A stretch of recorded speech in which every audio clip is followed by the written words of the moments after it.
All right, we're gonna get started anyway because the mic's not working. Yeah, it's okay. I have a loud enough voice to be able to project.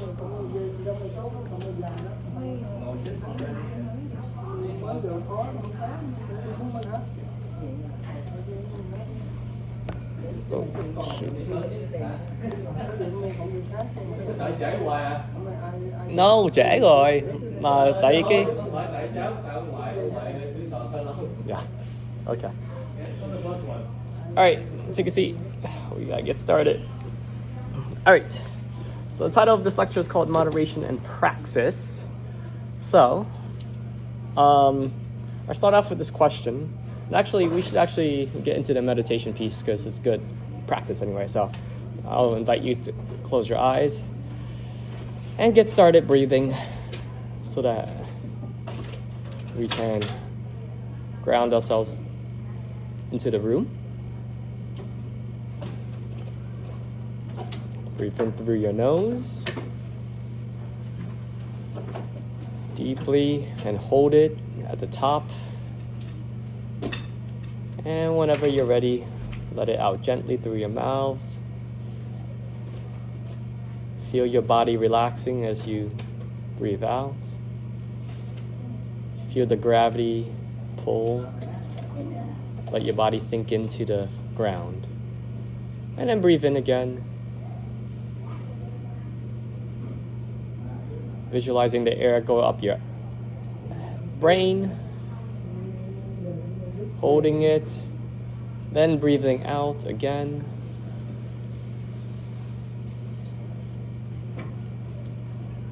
Feeling your body relaxed.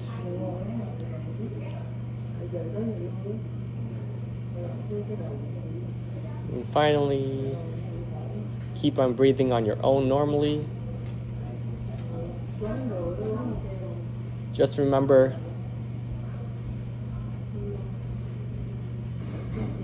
that the practice is about returning to center, returning to focus every time you lose focus.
Go ahead and take your final deep breath in.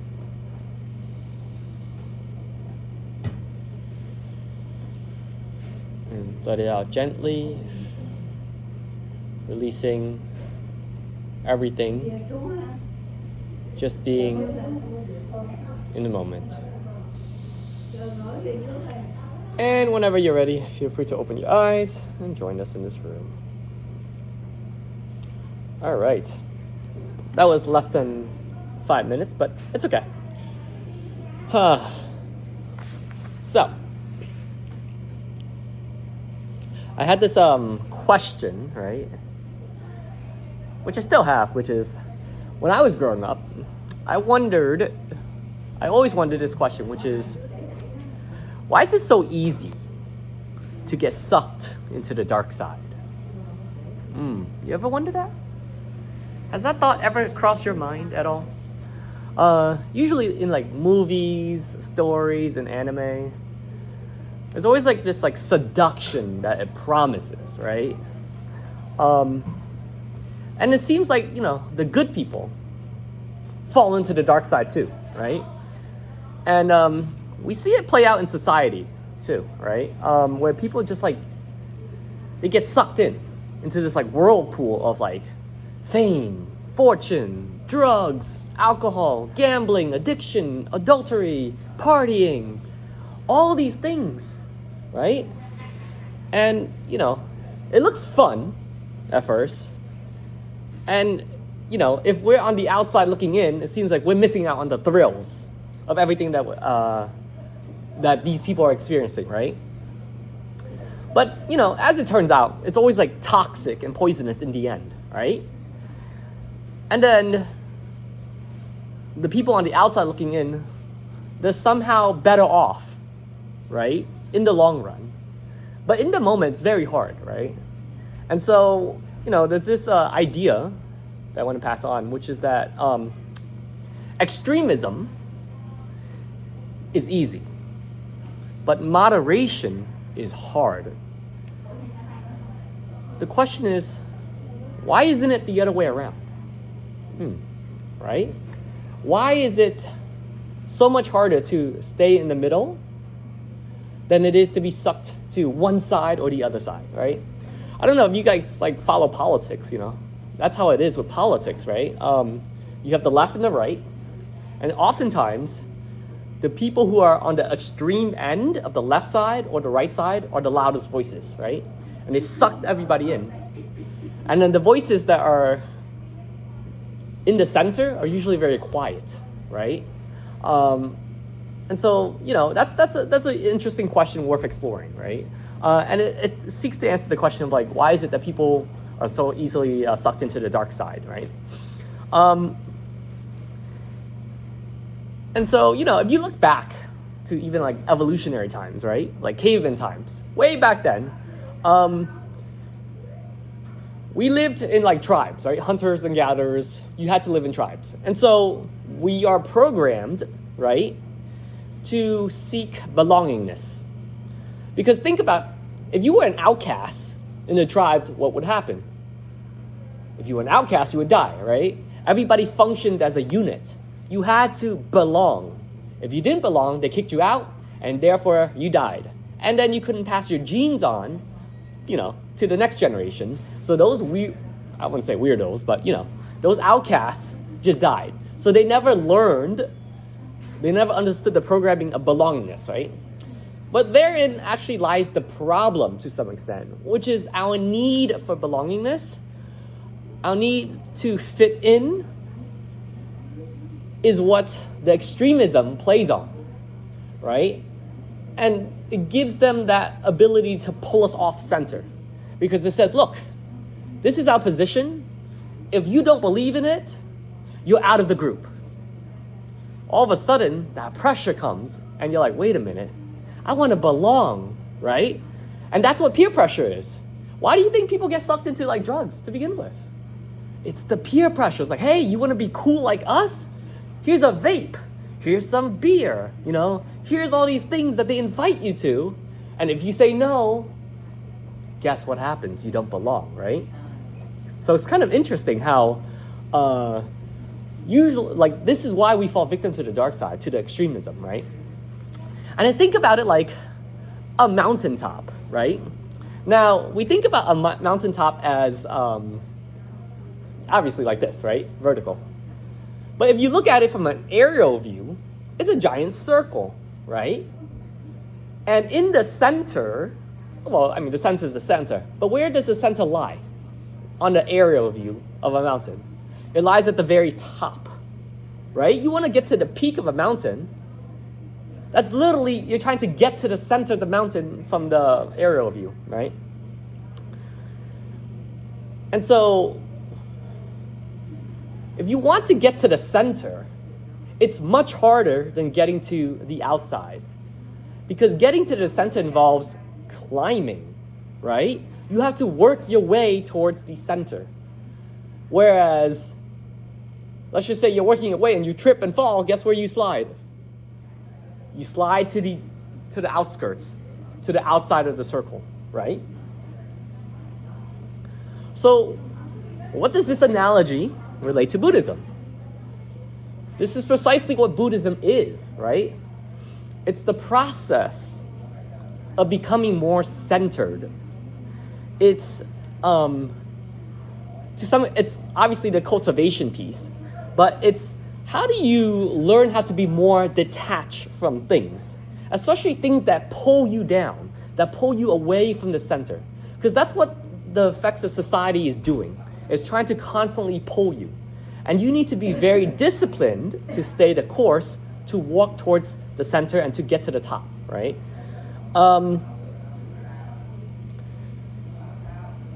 And so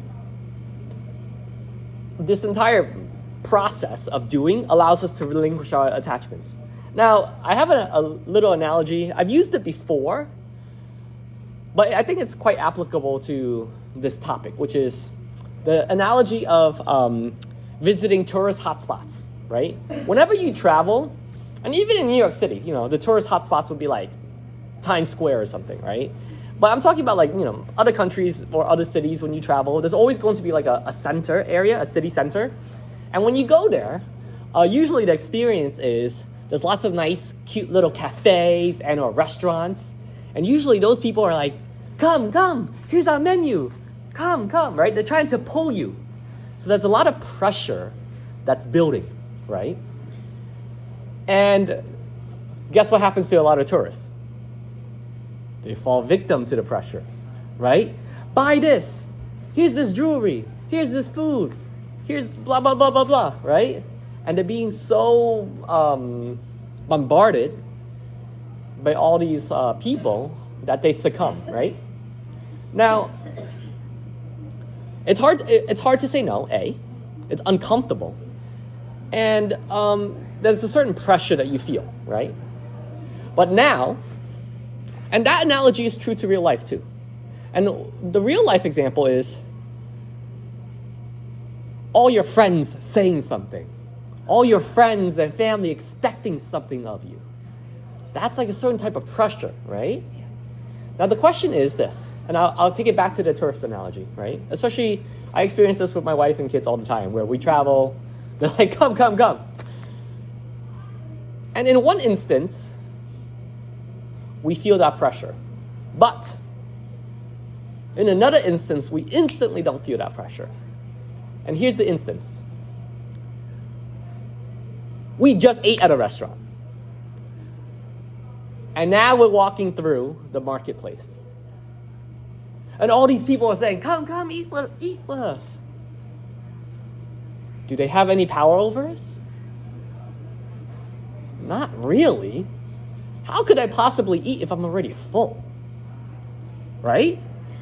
So all of a sudden, in that instance, when you are full, you begin to see through the illusion.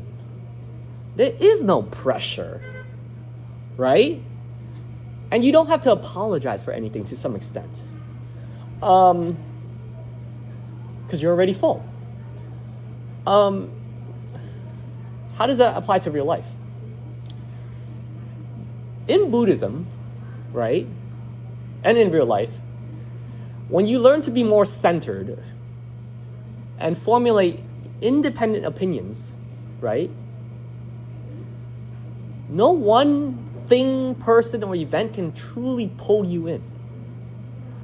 Because you're on a journey to the center, right? But it's the journey of your own making, right? And that's the level of independent thinking that Buddhism seeks to cultivate too, right?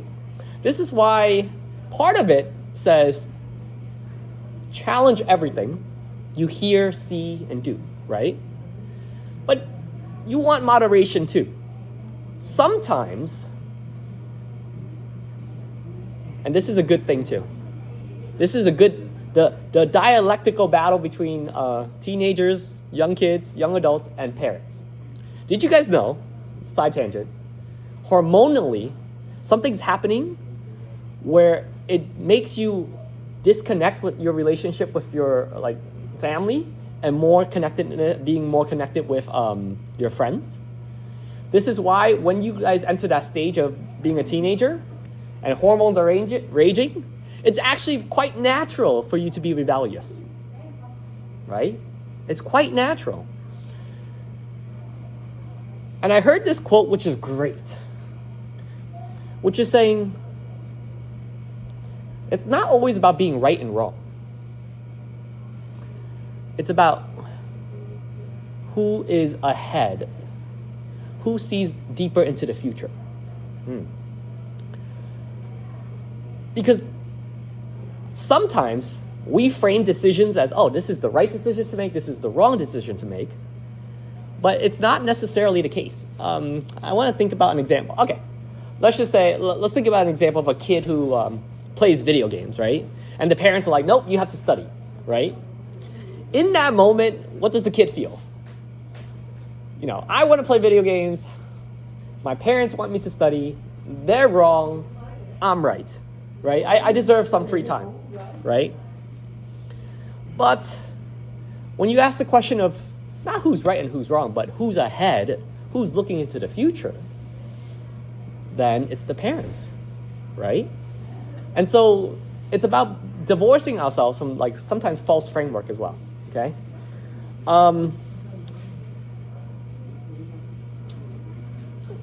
What did I write? I wrote that, ultimately Buddhism is about learning to be centered. And this realization, right? The ability to see deeper into the future, deeper into reality, it takes hard work, discipline, and time, right? It's the same deal with school. And you guys already know this.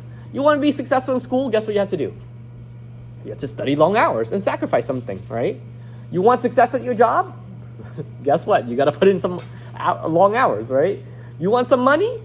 Well, do your actions meet your ambition, or do you just want money? You think money's going to pop out of the sky like from a tree? No, right? You want equanimity, which is like being less reactive. You got to meditate, right? For everything that you want, for every goal that you set, you have to be able to sacrifice something, right? To make sure that you get that.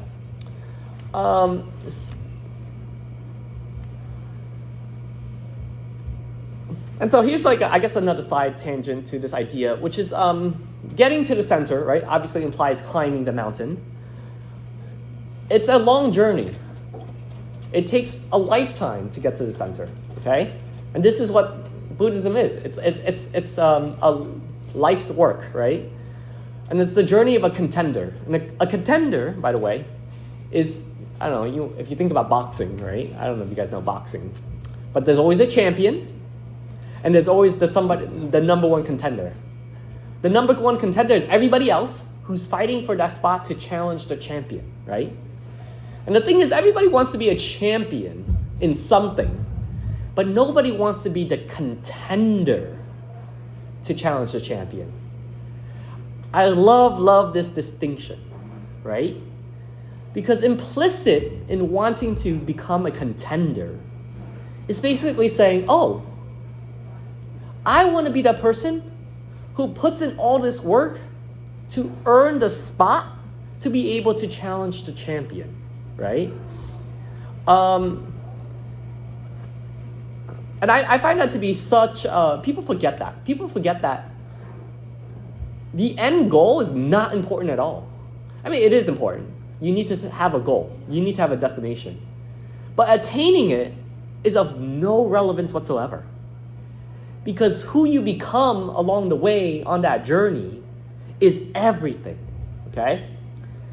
So let me ask you guys a question. Do you think the climb to the center is very arduous? I mean, does it have to be necessarily arduous? Does it have to be laborious? Does it have to be a drudgery? Could or could not. It depends on ultimately who you are. Here's imagine a very confident, successful person, right? Just imagine somebody, movie star, real life person, who knows?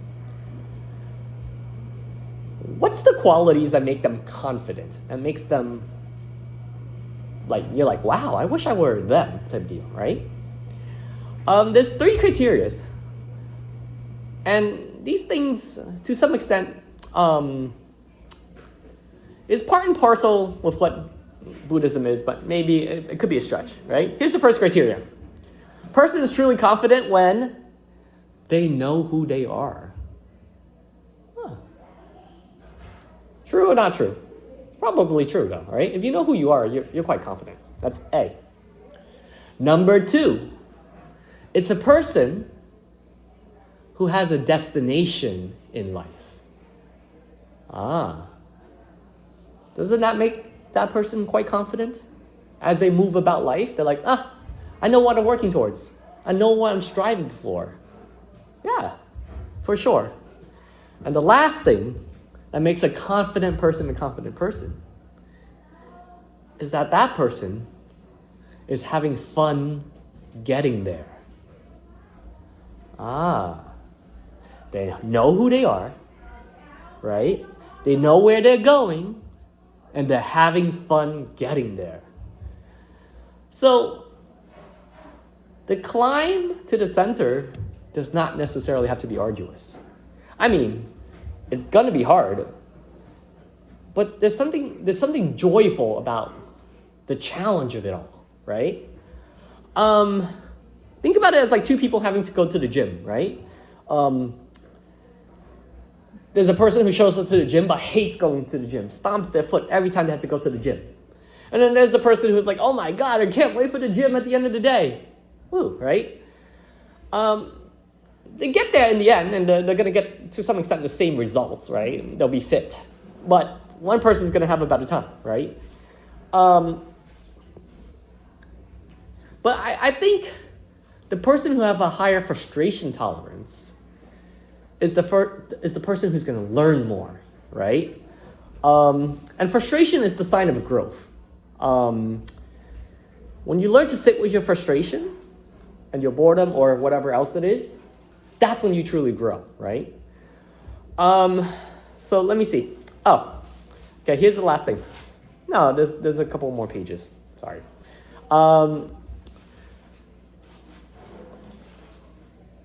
Walking the middle path is not easy, right? And there's so many things that trip us along the way that allows us to, when we lack willpower, that's when the evil or the extremism takes over, right?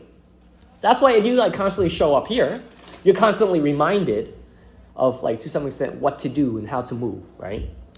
But we are all gonna have to face very hard decisions in life, right?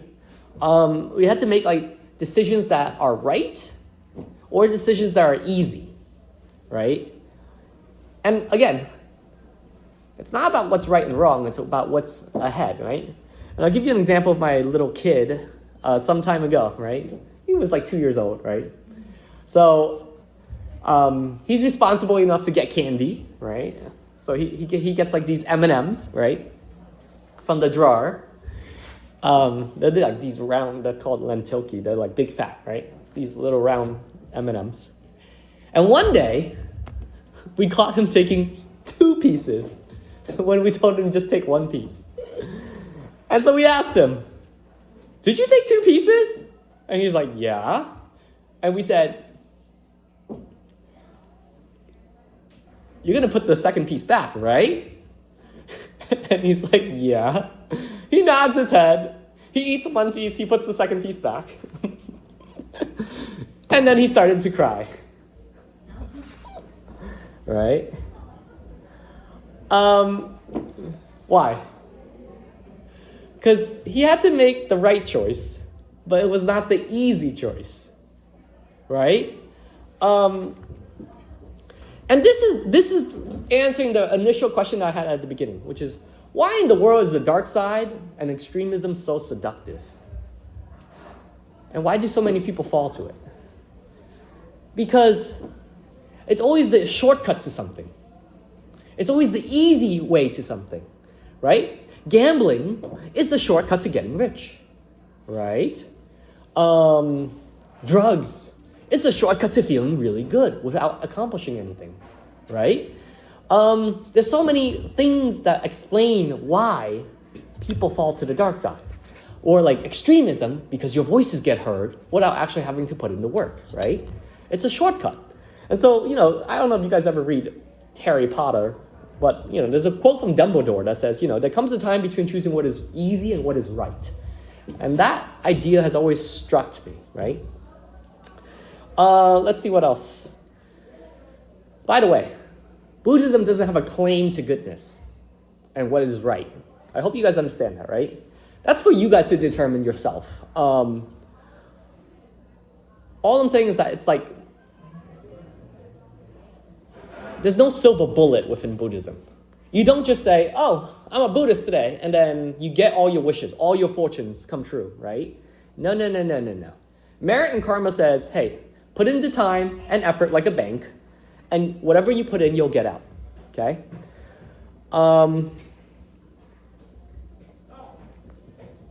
Let's see.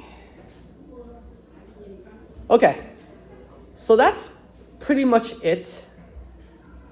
Here's the last thing, because I want to wrap up very quickly.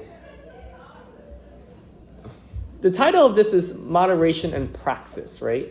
Praxis refers to practice, theory, and practice. If you study too much Buddhism, too much theory, and don't practice it, right? Then you're living in a dream. You never get to apply anything.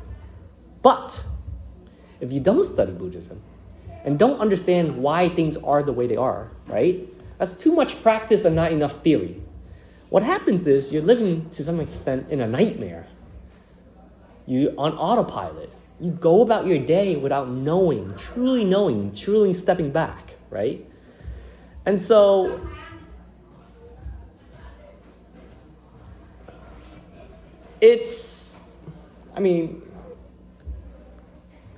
what did I write here? Journeying to the center is learning balance as well. The balance between the philosophy and the application, right? And when you get to the center, you understand who you are. And you're able to simultaneously rule over yourself and look at yourself at the same time. So you're neither here nor there. You're not 100% in it, but you're not 100% out of it either, right? And that's the idea. Because when you get to that level, you're able to actually truly let go and detach, right? And you attain everything that you strive for. And even if you don't attain it, you gain so much knowledge and skills. With that said, that is my lecture. It's been 28 minutes worth. Hope you guys enjoyed it. I had a lot more things to say, but I think time is ticking with regards to that. I know we started late because of this mic issue. In any case, thanks for that. I'll upload this video so that you guys can see. Okay? Thank you. Bye.